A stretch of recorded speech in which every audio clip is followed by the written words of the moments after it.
Otxandiano, EH Bilduren legebiltzarreko bozera, malea Otxandiano jauna, egunon, ongi etorri. Egunon, mi esker. Jende pilaketa handiko asteburua izango da hau, ordu bete barru Barakaldoko beken hasiko dira Osakidetzako oposaketak, eta 1.000 lagunek eman dute izena.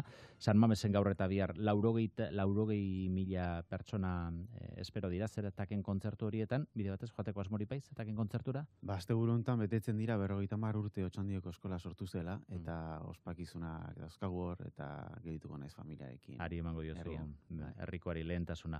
Zetaken kontzertua aipatu dugunez, azken egunotan sortu da eta emandu zer esana talde handi batzuri, Zetaki, edota ETS-eri hainbat erakundetatik emandako diru laguntzak. Hainbat sortzaileek manifestatu batean diote, nahiko luketela modu gardenagoan eta berdinzaleagoan banatu diru laguntza horiek. Eta Jaurlaritza dio, estrategiko diren ikuskizun talde batzurekin, egin behar dela ahalegin hori.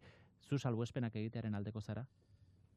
Nik uste dut behar dela politika kultural bat, eta behar ditugula nolabait mainstreamean kokatzen diren taldeak, ulertuz euskal mainstream batetaz ari garela, hau da, txikia garela, eta txikiak izanik, handia dena ere txikia dela, ez gurean. Behar ditugolako taldeak, nire alabek, Zetak eta ETS eta olako taldeak entzute dituzte, eta euskal musikara, euskal kulturgintzara gaur, 11 eta 7 urterekin asko hurbiltzen dira halako taldeen bidez. Beraz, halako taldeak behar ditugula ez dago ezbaian, ez? Baina hortik harago behar dugu hori txertatu, halako apustua txertatu, politika kultural zabalago baten baitan. Eta ikusi beharko da, eta aztertu behar da ondo, diru publikoak, rekurso publikoak, politika kulturalotan nola baliatzen ditugun. Ez baita soilik talde handia sustatzea. Talde handiak arrakastatsuak direnak, segurazki, dauzkate baldintza batzuk, beste batzuk ez dauzkatenak. Eta bestalde, sustatu behar da, kultura materra, kultura komunitarioa, sustatu behar da, mota askotako espresio artistiko eta kulturalak, ekosistema kultural bat garatu dadin Euskal Herrian, eta ez soilik 2 edo 3 talde arrakastatxuren bueltan planteatu edo pivotatu politika kulturala. Nik uste dut manifestu horren sinatzaileek arrazoi zati handi bat badukatela. Horrek ez gaitu eraman behar kontraposizioan jartzera ETS eta Zetak bezalako ereduak, herri honek behar dituenak, eta bestelako kultura komunitariago bat, amaterrago bat, edo estena edo areto txikietan gauzatu behar den kultura bat. Badaukagu krisi bat, areto txikiena, estena txikiena.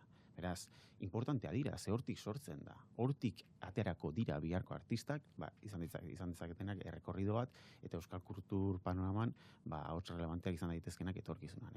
Horrek eskatzen du politika kultural bat. Eta ni, ados nago neurri baten, manifestu hortan esaten denarekin, uste baitut, kultura politika hori faltan dugula. Beste jende pilaketa esan dugu Barakaldoko beken izango dela, gaurtik Osakidetzarako lan eskaintza publikoaren azterketak hasiko dira. Osasungintzari lotuta, azken eguna du gaurkoa medikuen aurtengo urteko 5. greba asteak. Berez, Espainiako ministerioari zuzenduriko greba bat da, estatutu propioa eskatzen dutelako medikuek, baina badauzkate eskakizunak eta kexuak hemengo administrazioarekiko ere. Nola ikusten duzu desblokea daitekeela hau? Nik ez dakit ministrak eta Espainiako gobernuak honekin ze gestio ingo duten. Eta hori urrun gelditzen zaigu. Baina badakidana da medikuen eskaeren zati handi baten kompetentziak hemen daudela. Beraz, nik uste dut ministrari zer eskatu orduko, pentsatu beharko genukela hemen, 3 herrialdeotan bertatik bertara, nola ASBT edo nola erantzun ditzakegun eskaera horiek. Osakidetzako lan hitzarmenak 17 urte daramatza berritu gabe. Deitu dezagun negoziazio kolektiborako maila, eta eseriaia gobernua sindikatuekin, negoziatzera egite dituzten eskari horien zati handi bat, nola ASBT daiteken bertatik. Eskumenak badauzkagulako horretarako. Orduan, lehenik eta pentsatu behar duguna da guk herri bezala. Eta noski eragiten gaituela Espainiak eta Espainiako politikak eta noski, baina badaukagu autogobernu maila importante bat, eta osasungintza arloan badauzkagu eskumen batzuk. Eta zehazki, medikuek egiten dituzten eskaeren zati handi bat, edo horri lotuta kompetentziak hemen daude. Beraz, egin behar duguna da, ekin, ekin, bertatik bertara, beste inori itxaroten gelditu gabe. Eta Jaurlaritza ez duzu ekiten ikusten, atzo bertan medikuen sindikatuarekin bilera bat izan zuten, eta negoziazio hori irekita dagoela dirudi. Bai, baina medikuek interpelazio bat egin diote. Aizu, ondo ministrari gauzak eskatzea, baina zuk ardura dauzkazu eta kompetentzia dauzkazu bertan, ez? Eta bai ikusten dut joera bat, norbere ardurak nolabait diruitze aldera, fokoa Espainia jartzeko. Ikusi nuen, asteazkenean monografikoan bertan, non Pradales lehendakariak iragarri zuen 36 neurri eskatu zerrenda bat egin duela eta eskaera indiola Sánchez presidenteari bizitzaren garestitzeari aurre egiteko hainbat neurri planteatuz. Baina monografiko hori zen, beste inori itxaron gabe, bertatik bertara, eztabaidatzeko bertatik bertara ze neurri hartu ditzakegun, beste inori itxaron gabe, bizitzaren garestitzeari aurre egiteko, datozen garaiei aurre egiteko eta abar, ez? Badago joera bat, ez? Migrazioen auzian beste hainbeste ikusten dut, ez? Clavijo presidentearekin batzen da, Pradales lehendakaria, Sánchezi ez dakit nolako eskaerak egiteko. Baina hemen, berak erentzian jaso du, paktu sozial bat, migrazioari aurre egiteko. Eta hemen, beharko genuke gaur, egon, eztabaidatzen eta adosten ze migrazio politika behar dugun. Beraz, autogobernua ez da soilik aldarrikatu behar. Autogobernua praktikatu egin behar da garaiko auzi nagusietan. Osasungintza badagoitako bat, migrazioa badagoitako bat, eta bizitzaren garestitzeari nola aurre egingo diegun badagoitako bat. Aste honetan osoko bilkura berezi hori eginda zuek proposatuta bizimoduaren garestitzeari nola aurre egin eta ze politika finkatu zehazteko zuek hainbat proposamen jarri zen dituzten, baina zuenik etzen aurrera atera. Horrek ez aldu neurri batean zuen ezina agerian uzten. Horrek agerian uzten duena da, hemen badagoela bloke bat, baztertzailea dena. Ze hori ez da normala. Hau da, pleno monografiko bat deitu. Gai esango nuke zentral baten inguruan. Nola aurre egingo diogun bizitzaren garestitzeari, nola segurtatuko duen jendearen ongizatea. Noiz eta zerbitzu publikoen jasangarritasuna ez baian egon daitekeenan aldaketa soziodemografikoen ondorioz. Noiz eta krisi ekonomikoa gertatu daitezkenean. Noiz eta etxebizitza larrialdi bat bizi dugunean. Oposizioak proposamenak egiten ditu, eta 17 proposamenetatik etako batzuetan gutxienez erdibideko bat egitea posible izango zitekeen, ala.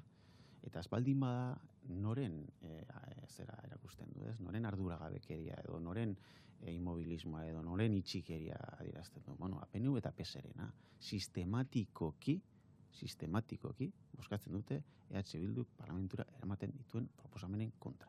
Edozein kasutan. Eta hori arazoa da. Eta zergatik gertatzen da? Zergatik uste duzu daukatela jarrera hori? Nik uste dut badagoela kultura politiko bat, baina badagoela estrategia bat. Hemen eutsi egin behar zaio estatuko bati. Bi alderdiek osatzen duten koalizio sistemiko bati, koalizio vertikal bati. Eutsi egin behar zaio. Eta uste dut hori dela eredu bat. Eredu bat aurten 10 urte betetzen dituena. 2016an inauguratu zuen eredu hori Iñigo Urkullu lehendakariak. Ibarretxeren aroari bukaera eman zion eta aro berri bat inauguratu zuen. Eta normaltasun berri bat ekarri zuen 3 herrialde hauetara. Normaltasun hori zen PNV eta PSen arteko koalizio bat. Gehien gozoak 3 herrialde hauetako gobernu guztietan. Normaltasun berri horrek trakzionatuko zuen herri honen garapena 3 herrialdeetan. 10 urte bete dira. Nik esango nuke eredu hori dagoela agortuta. Eta agorpen hori ikusten dut 3 gauzetan. Bat, PNV eta PSek PPren babesa behar dute, geroz eta instituzio gehiagotan koalizio hori eutsi ahal izateko. 2, ez dira gai herri honi 3 herrialde hauetan etorkizuneko proiektu bat eskaintzeko. Geroz eta gehiago ari dira sestran beraien artean gai funtseskoetan, astero, eta beraien arteko harremanak oso kaltetuak daude. Inoiz baino kaltetuago, ez? Nik uste dut agortutako eredu baten aurrean gaudela. Azken ondarretan dagoen eredu baten aurrean dagoela. Eta Euskal Herrian gauza asko gertatzen ari dira, beste leku batzuetan. Iparraldean gauza gertatzen ari dira. Nafarroan gauza gertatzen ari dira. Ustez periferia zen leku horietan dinamismo politiko askoz handiagoa dago, ez? Eta hain zuzen ere, bai iparraldean eta bai Nafarroan, praktikatzen den politika egintza horrek oinarrian daukana da Agirre lehendakariaren ondare politikoa. Hau da, tradizio politiko desberdinen artean ari da antolatzen politika egintza. Alain Iriartek, ezkerreko independentista batek, ezkerreko abertzale batek, osatu du gobernu bat iparraldeko tradizio politiko guztiak barne sartuz. Iruñan Asironek horrela gobernatzen du. Txibitek horrela gobernatzen du Nafarroa. Eta hemen, hiru herrialde hauetan mantentzen da koalizio bat, helburu nagusitza daukana, estatu quo bat blindatzea. PNV eta PSek alik eta botere espazio gehien hartzea, eta horretarako noski, EH Bildu alternatiba gisa ezabatu egin behar. Eta horretarako EH Bildurekin ez da inolako akordiorik egin behar. Horrek, beraien ustez, EH Bildu indartu egiten duelako, eta mehatxu bat sortzen diolako hain zuzen estatu quo horrek, ez? Hori da hemen funtsian gertatzen ari dena. Nik uste dut, hain zuzen Agirre lehendakariaren ondare politikoa aldarrikatzeko momentua dela. Baina ez bakarrik aldarrikatu, baizik eta praktikan jartzeko momentua dela. Praktikan jartzeko momentua dela ondare politiko hori, eta hau dela momentu historiko honek eskatzen duen aldaketa. Aste honetako osoko bilkura horretan deigarria egin zaigu Eneko Andueza PS Euskadiko Ezkerrako idazkari nagusiaren tonua zuekiko. Orain dela aste batzuk zuek etxebizitza proposamena aurkeztu zenutenean, Denis Itxasoren kritika batzuk somatu genituen, baina gero gerturatze bat ere irudikatu zen. Aste honetan aldiz Andueza gogor egin duzuen kontra. Nik esango nuke Anduezaren tonoa etzela pleno baten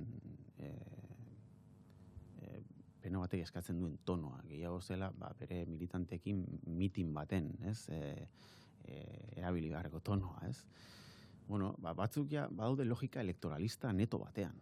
Eta orduan zuk eramaten duzunean, gai importanteak eramaten duzena, ez? Etxebizitzaren gaiarekin. Noiz eta soziometroak aste honetan bertan adierazten duen Euskal Herritarrek suspenditu egiten dituela gobernu honen politikak.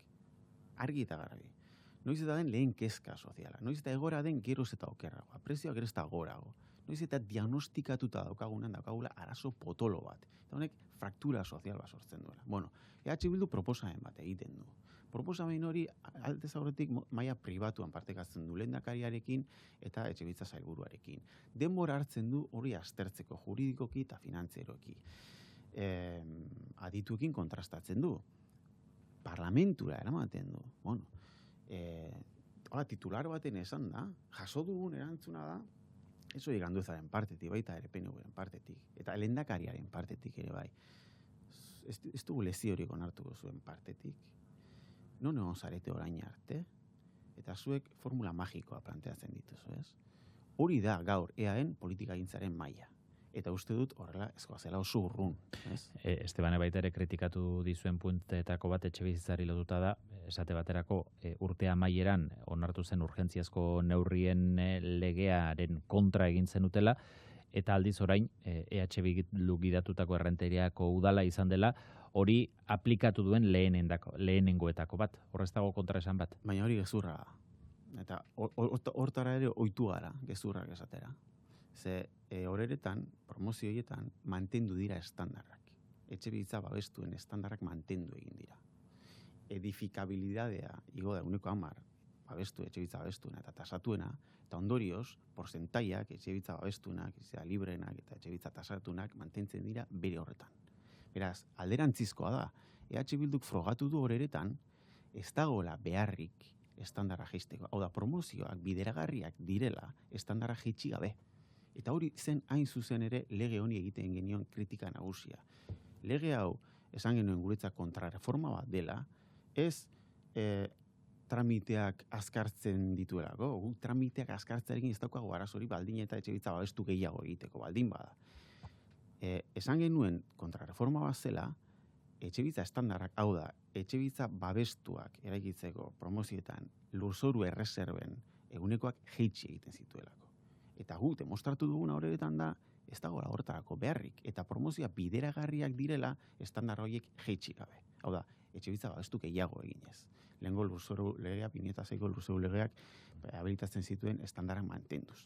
Eta hori badakite, baina hala ere, esan egin behar da, holako gozak esan egin behar dira, ez? Eta hemen ari garena da eztabaida politikoa degradatzen, ez? Eta uste dut, horren aurrean, ardura eskatzeko momentua. Askotan esan izan da, batez ere, estatu mailako Madrilgo giro politikoa ikusita, Euskadiko Asia zirudiela, hori galtzeko eta giroa hemen gaiztotzeko joera bat somatzen ari zara? Nik nabari dut eztabaida politikoaren degradazioa, nabari dut.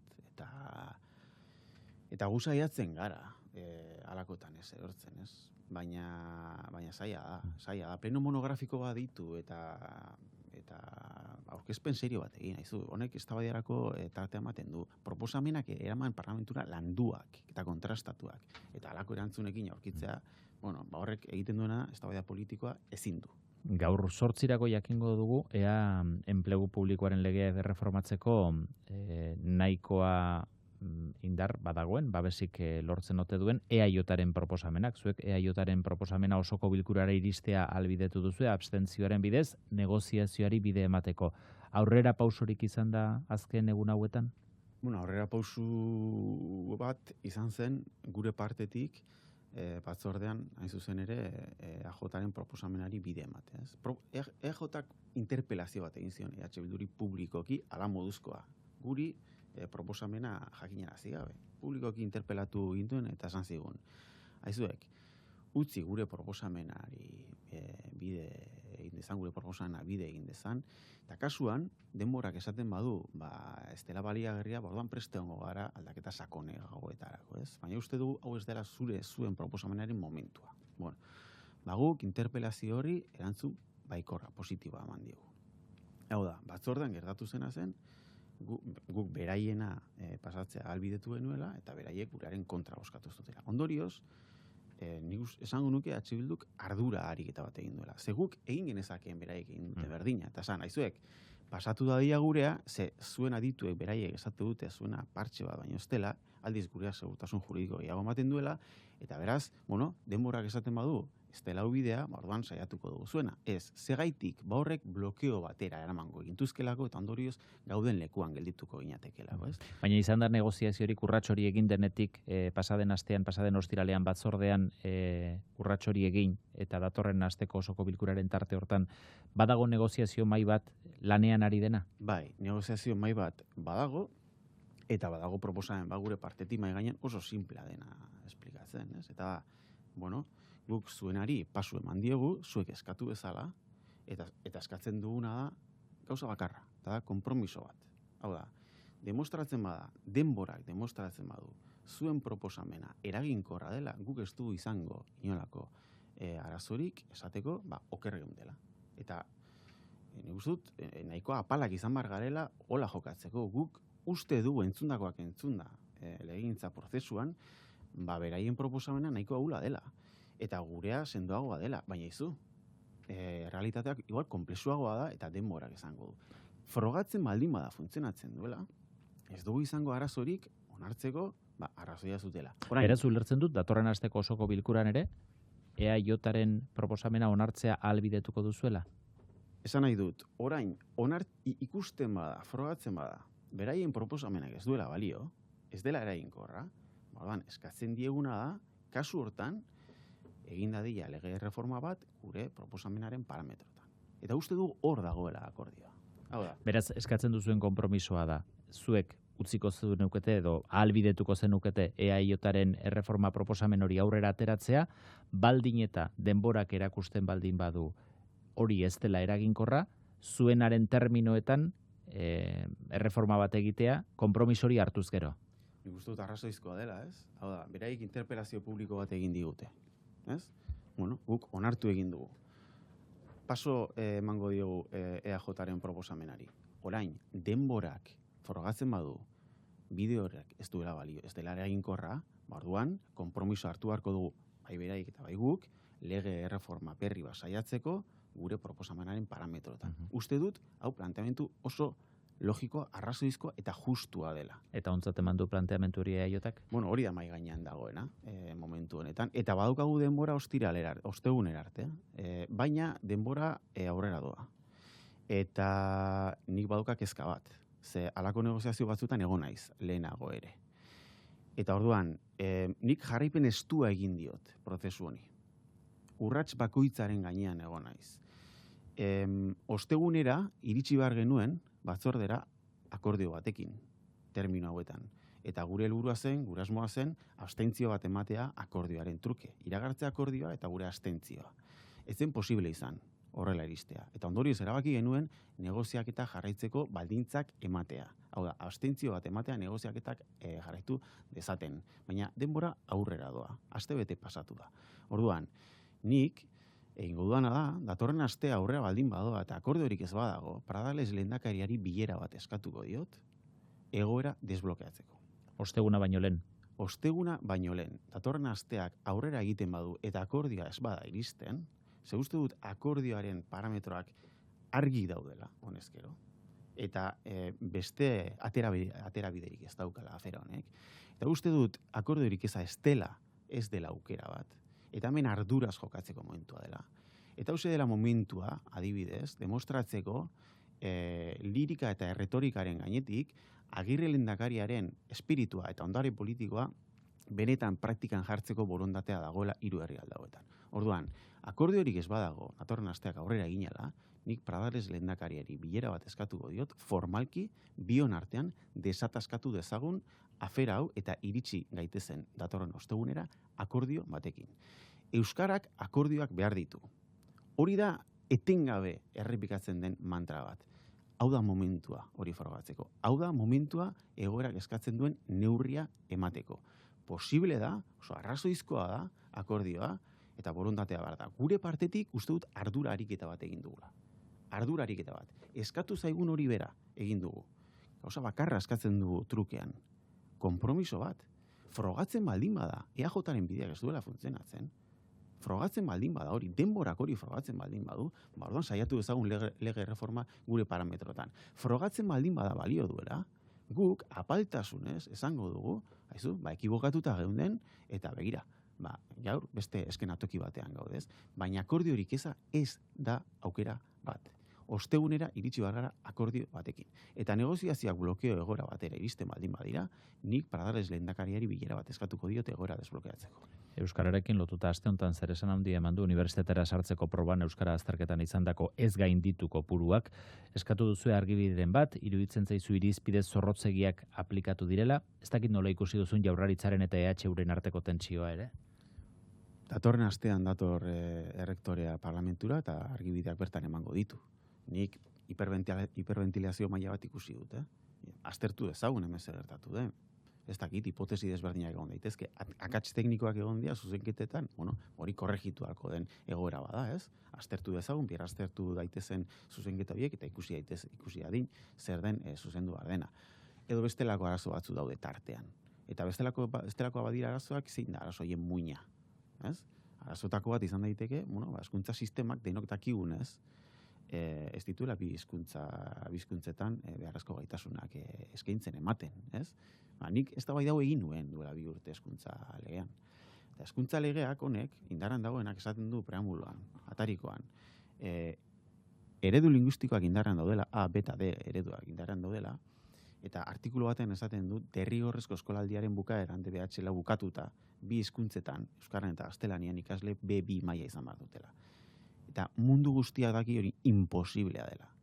Eta hala ere, legea onartu zen termino horietan. Ez diogulako nahi errealitate horri heldu. Ez daukagulako nahiko heldutasun politiko eztabaida hori emateko. Zein da hizkuntzen irakaskuntzak momentu honetan, baldintza hauetan hezkuntza sisteman eskatzen duen aldaketa. Eta hor katramiatu zen hezkuntza legea. Hori izan zen arazo nagusia. Arazoi heldu egin behar zaie, benetako arazoi heldu egin behar zaie arduraz eta heldutasunez. Errenteriako sexu erasoen kasuan, Kukairen bueltan eta Bertso Eskolaren bueltan izan diren kasu horietan oso kritikatua izan da Errenteriako udalak egin duen kudeak eta atzo udal zinegotzi baten partetik autokritika bat ere entzun genuen, esanez protokoloak ez duela agian behar bezala funtzionatu eta berrikusi egin behar dela. Bide ofizialen paralelo diren bide esan dezagun komunitarioak era honetako egoerei irten bide bat emateko egokiak iruditzen zaizkizu? Iruditzen zaizu nahikoa berme ematen dutela? Ez dira, nuke esango denik bide paralelo bat jartzen dena bide ofizialaren parean. Ze biktimaren borondatea baldin bada poliziatxean edo denuntzia jartzea, biktimaren nahia errespetatu eta babestu eta akompainamentu lan bat egin badute instituzioak. kaso askotan gertatzen da biktimek ez dutela nahi denuntzia bajarri. Eta lehengo galde izan beharko litzateke zergaitik ez duten hori egin nahi. Hau da, bide ofizialak ze utxune dauzkan momentu honetan, indarkeria matxistaren biktimak diren horiek babesteko eta benetan prozesu judizial bermekin egiteko prozesu judizialak, ez? Ze kasu oso argigarria ikusi ditugu, Ni orain burura datorki bat aipatzearren, Inigo Errejonen ustezko biktima den Mulia Anderoni epaiak eman zion tratua. Olako gauzak entzuten direnean, eta medioetan jasotzen direnean, imaginatzen dut, indarkeria matxistaren biktima diren emakume askori gogoak entzen zaizkiela denuntzia jartzeko, ez? Beraz, halako protokoloa baldin badaude, bide ofizialak huts egiten duelako. Eta askotan bermeak ematen dituzte, bide ofizialak ematen ez dituenak. Horrek esan nahi du protokolo horiek errezak direla, ez dauzkatela hutsunak, ez. Nik bizi izan ditut hainbat protokolo, eta zailak dira, oso zailak dira gestionatzen. Egin behar dira kontuz, egin behar da, lehengotain biktimaren borondatea erdigunean jarrita. Eta hori ez da erreza, ez? Baina, hori da egin dena. Beti ere, biktimen borondatea aintzatetziz eta mugimendu feministarekin batera. Azken kontu bat, estatuko politika gintzen, lehen aldiz onartu du Sánchezek hauteskundeak aurreratzeko aukera, zeharka bada ere, EAJak eskatu bezala aurrekontuak onartzen ez badira, erabakiak hartuko direla orduan, Zapateroren auziak hartu duen norabidea ikusita, aste honetan inputazioak mantendu direla ikusita, hori izan daiteke Sánchezen bidearen amaiera? Ez dakigu. Eta espekulazioak zertarako balio dugu. Ze hemen daukagun egoera da, gobernu hau horrela bukatzen bada, atzetik datorna PP Vox gehiengo bat. Orduan, indar guztiak, egon beharko liateke, euskal indarrenak, indar demokratikoenak, indar progresistenak, egon beharko liateke ez hauteskundeak eskatzera bideratua baizik eta planteatzera zer egin dezakegun Sánchezen gobernuari eskatzeko bide horri bat, legegintzaldi hau bukatu eta hurrengo baten aukerari ateak irekitzeko. Eta hori da agenda sozial progresista bat, eta hori da plurinazionaltasunaren eztabaida bururatzea. Eta horrek gurean zerikusitasuna dauka estatus politikoen eztabaidarekin. Beraz, aprobetxatu dezagun egoera hau, gertatzen ari dena gainean ez daukagu inolako erabakimenik, baina aprobetxatu dezagun legegintzaldi hau bukatu dadin, baldintza batzutan ze posible izan dadin hirugarren legegintzaldi bat, ez? Ze bestela etorriko dena da PP Vox gobernu erreakzionario bat, horrek dakarren guztiarekin, horrek dakartzan mehatxu guztiekin herri honentzat. Pello Otxandiano, EH Bilduren legebiltzarreko bozeramale. Eskerrik asko gaur, Euskadi Irratira etortzeagatik. Zuei, mi esker. 9 jo